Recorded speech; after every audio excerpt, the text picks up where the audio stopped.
What's up, guys? I'm J-dubb, and today I have a rare opportunity. I get asked this question every once in a while. Should I get an X5 series, or should I get a 3 series, or should I get a 7 series? Well, I don't have a 7 series to show you. They're pretty good machines. They're pretty high priced though. But my neighbor does have a 3 series that he told me to put a deck belt on. It ended up being the wrong size deck belt, but I figured I'd take a chance and show you some of the difference between the 5 series and the 3 series. So let's get out here.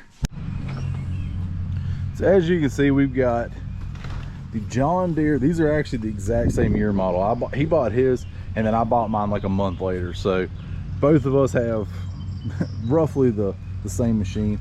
He's got a few more hours on his than I do. He does cut a ton of grass, but as you can see, we have the x350 right here.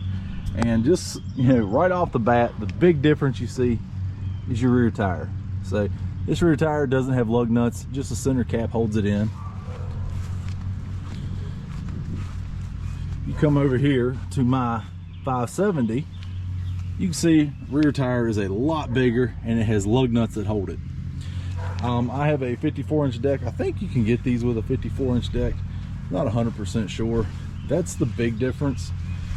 I don't know what size engine this one has either.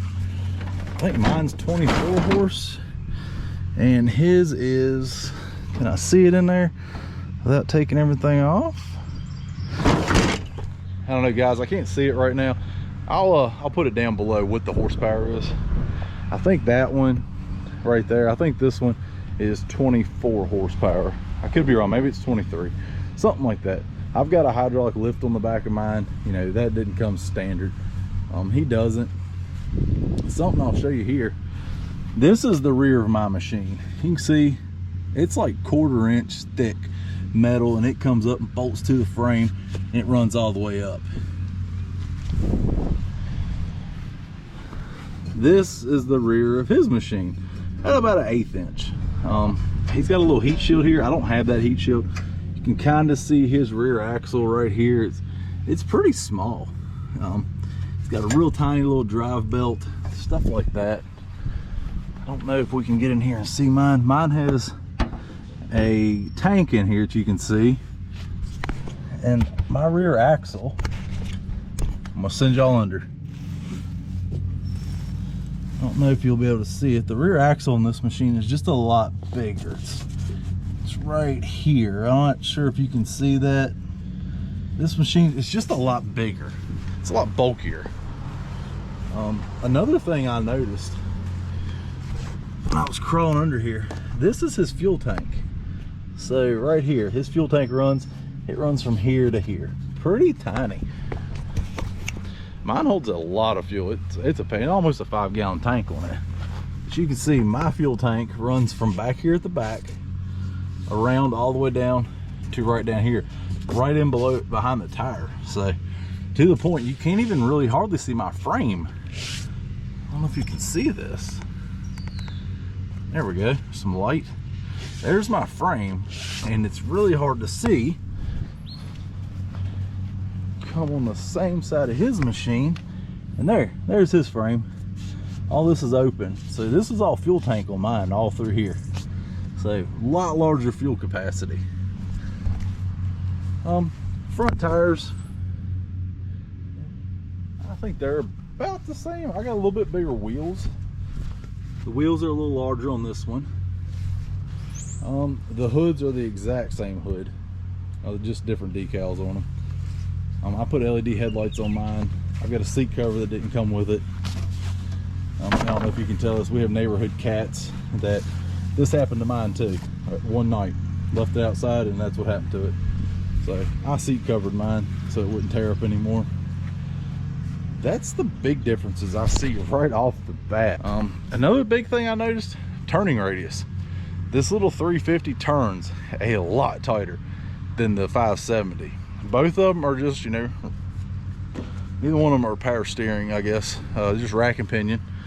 And both of them do really good. I don't remember if I put this on the weight bracket on mine. Maybe I did, I don't remember. But mine has a weight bracket. His doesn't. I think all of them at that place that we bought ours come with this. Other than that, guys, that's really the main differences. Same seat, same everything, dash cluster. You know, all this looks the exact same. He's got a choke on his. Yeah, I mean, that all looks the exact same. Mine's a little different. I've got the gas choke. I put a switch on mine here, and I put a switch here on mine, but everything else looks the same. Oh, another thing I noticed. So his little back hatch here, there's no lid.